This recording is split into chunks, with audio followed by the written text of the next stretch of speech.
Assalamualaikum warahmatullahi wabarakatuh. Kepada yang terhormat Bapak Fajar Saiful Akbar selaku dosen pengampu mata kuliah akuntansi sektor publik.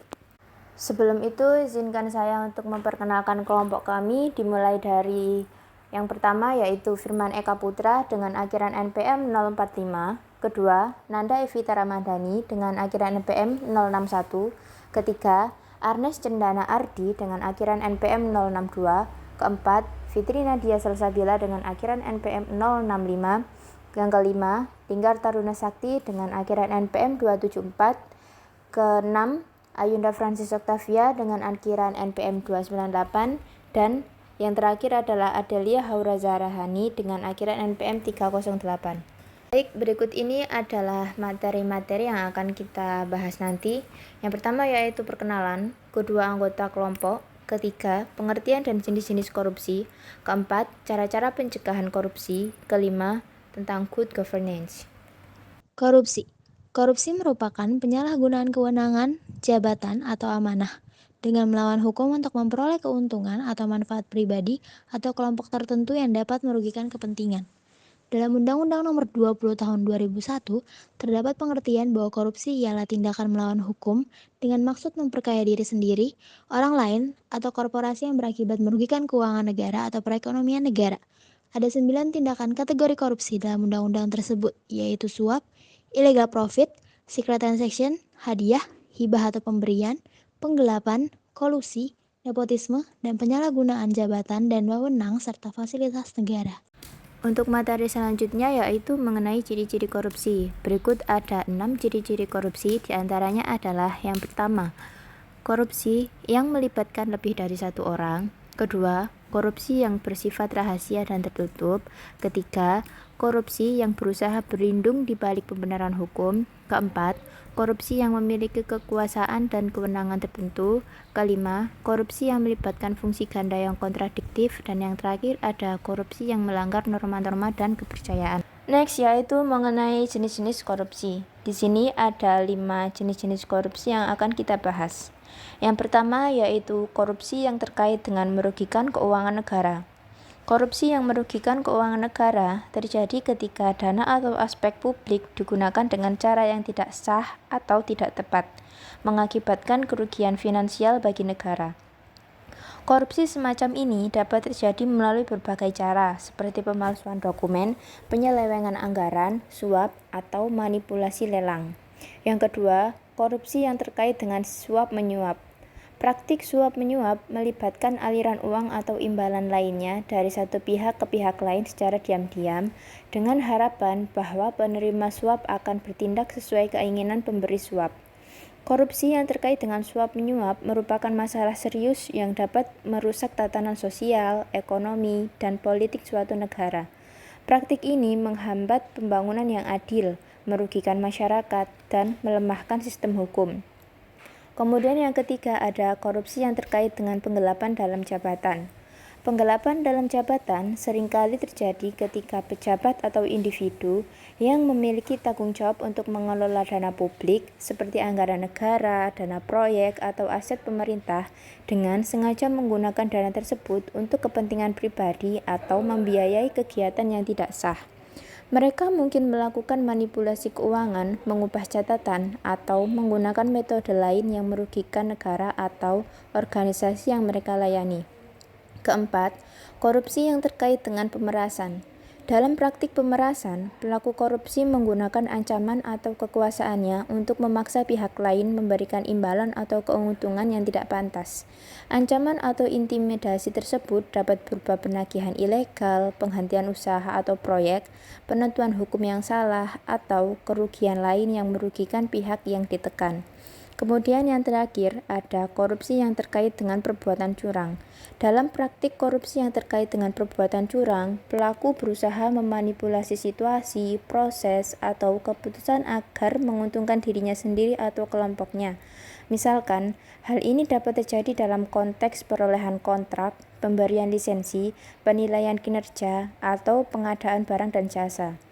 Pelaku korupsi yang melakukan perbuatan curang seringkali menggunakan kekuasaan, hubungan, atau pengaruh mereka untuk mempengaruhi hasil dan memperoleh manfaat yang tidak adil. Di sini saya akan menjelaskan terkait beberapa perspektif korupsi dalam beberapa bidang. Yang pertama, bidang agama. Suatu perbuatan yang tercela, merusak kemaslahatan, kemanfaatan hidup, dan tatanan kehidupan. Agama-agama umumnya mengajarkan prinsip-prinsip kejujuran, keadilan, kebenaran, dan pelayanan kepada sesama manusia. Korupsi yang melibatkan penyalahgunaan kekuasaan, penipuan, dan pengkhianatan terhadap kepercayaan publik bertentangan dengan nilai-nilai agama yang telah dijunjung tinggi. Yang kedua, pada bidang budaya, suatu perbuatan yang akan membentuk pandangan buruk terhadap reputasi negara dan secara perlahan akan memutus budaya luhur bangsa. Korupsi dalam perspektif budaya dapat dilihat sebagai hasil dari norma-norma, praktik, dan sistem sosial yang mungkin mempertahankan atau mendorong tindakan korupsi.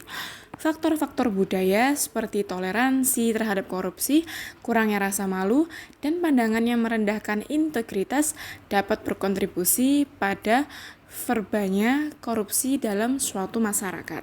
Yang ketiga yaitu bidang teknologi. Sebagai sesuatu yang menghambat perkembangan teknologi yang ada yang dapat merugikan negara dan terorisme yang merajalela. Korupsi dalam perspektif teknologi dapat melibatkan penggunaan teknologi untuk memfasilitasi, menyembunyikan, atau memperluas praktik korupsi. Teknologi dapat digunakan sebagai alat untuk melakukan manipulasi data, korupsi elektronik, pencucian uang digital, atau pemalsuan dokumen, yang semuanya dapat merugikan keuangan negara dan menghambat transparansi.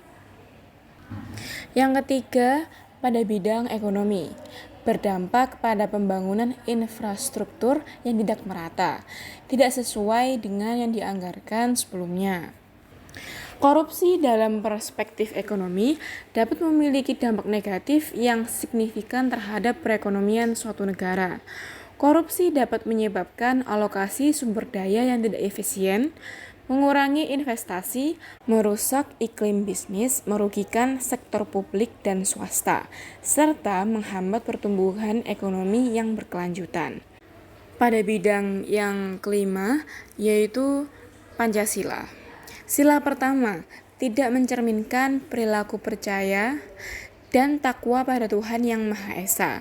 Sila kedua, tidak mengakui kemanusiaan dan tidak membela kebenaran. Sila ketiga, tindakan yang hanya mementingkan pribadi, tidak ada rasa bela negara. Sila keempat, tidak mengutamakan kepentingan negara dan masyarakat.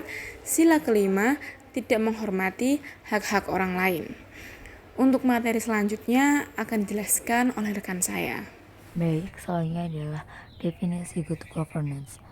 Good governance adalah suatu penyelenggaraan manajemen pembangunan yang solid dan bertanggung jawab, yang sejalan dengan prinsip demokrasi dan pasar yang efisien, penghindaran salah alokasi dana investasi, dan pencegahan korupsi, baik secara politik maupun secara administratif, menjalankan disiplin anggaran, serta penciptaan legal political framework bagi tumbuhnya aktivitas usaha. Nah, good governance ini pada dasarnya adalah suatu konsep yang mengacu kepada proses pencapaian keputusan dan pelaksanaannya yang dapat dipertanggungjawabkan secara bersama sebagai suatu konsensus yang dicapai oleh pemerintah, warga negara, dan sektor swasta bagi penyelenggaraan pemerintah dalam suatu negara. Good governance di Indonesia itu mulai benar-benar dirintis dan diterapkan sejak meletusnya era reformasi, yang dimana pada era tersebut telah terjadi perombakan sistem pemerintahan yang menuntut proses demokrasi yang bersih, sehingga good governance merupakan salah satu alat reformasi yang mutlak diterapkan dalam pemerintahan baru. Baik, selanjutnya saya akan menjelaskan terkait tentang bagaimana cara pencegahan korupsi. Nah, cara pencegahan korupsi terdapat 3 cara, yaitu upaya pencegahan, upaya penindakan, dan juga upaya edukasi. Sedangkan pada upaya pencegahan merupakan tindakan pencegahan yang dimaksudkan agar masyarakat memiliki benteng diri yang kuat guna terhindar dari perbuatan yang mencerminkan tindakan korupsi di dalam kehidupan sehari-hari mereka. Nah, dalam hal ini dapat dilakukan dengan penanaman semangat nasional, melakukan penerimaan pegawai secara jujur dan terbuka, kemudian himbauan kepada masyarakat bahwasanya korupsi tersebut merupakan tindakan yang tercela, kemudian pengusahaan kesejahteraan masyarakat, pencatatan ulang aset. Nah, hal-hal itulah tadi yang dapat menjadi cara untuk mencegah adanya korupsi. Kemudian selanjutnya ada yang kedua, yaitu upaya penindakan. Upaya yang di penindakan ini dilakukan oleh pemerintah Indonesia terhadap pelaku tindak pidana korupsi. Nah, dalam pelaksanaan upaya penindakan korupsi ini, pemerintah dibantu oleh sebuah lembaga, yaitu KPK, yaitu Komisi Pemberantasan Korupsi. Maka dari itu, upaya penindakan ini dilakukan oleh KPK terhadap tindak pidana korupsi merupakan upaya yang tidak main-main dan tidak pandang bulu. Kemudian yang terakhir adanya upaya edukasi. Upaya edukasi yang dilakukan pemerintah dalam usahanya untuk memberantas korupsi adalah upaya yang dilakukan melalui proses pendidikan, baik itu non formal, informal, ataupun formal. Melalui proses edukasi inilah masyarakat diberikan pendidikan anti korupsi sejak dini agar masyarakat sadar betul akan bahaya korupsi bagi negara-negara, khususnya negara Indonesia. Di sini saya akan menjelaskan tentang 4 prinsip utama good governance. Yang pertama yaitu prinsip transparansi, di mana dalam prinsip ini mengacu terhadap keterbukaan dan aksesibilitas informasi publik yang relevan bagi masyarakat. Yang kedua yaitu prinsip akuntabilitas, berarti pertanggungjawaban pemerintah terhadap keputusan dan tindakannya. Prinsip yang ketiga yaitu partisipasi publik, melibatkan keterlibatan warga negara dalam proses pengambilan keputusan pemerintah. Prinsip yang keempat yaitu supremasi hukum, menekankan pentingnya hukum yang adil, berlaku bagi semua orang, dan di atas kekuasaan pemerintah. Peran pemerintah dalam mewujudkan good governance. Pemerintah memiliki peran penting dalam mewujudkan good governance. Berikut ini beberapa poin ringkasan mengenai peran pemerintah dalam mencapai tujuan tersebut. Yang pertama, kebijakan dan langkah-langkah pemerintah. Pemerintah mengadopsi kebijakan dan mengambil langkah-langkah konkret untuk mempromosikan good governance.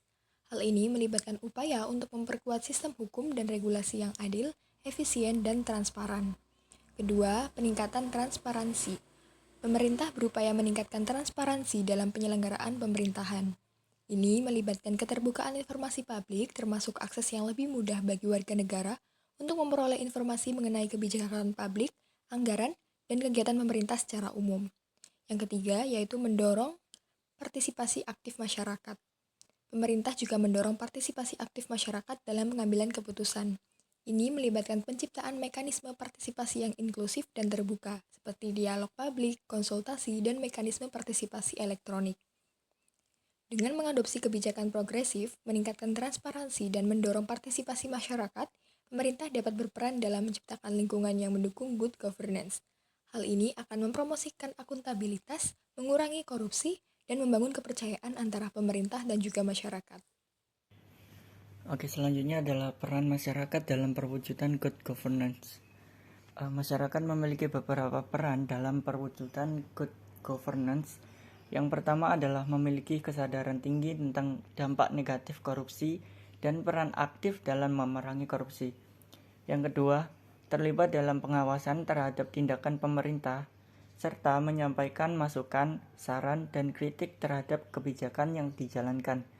Yang ketiga, masyarakat perlu memberdayakan dan melibatkan dalam proses pengambilan keputusan. Sekian presentasi dari kelompok kami. Mohon maaf apabila ada salah katanya. Wassalamualaikum warahmatullahi wabarakatuh.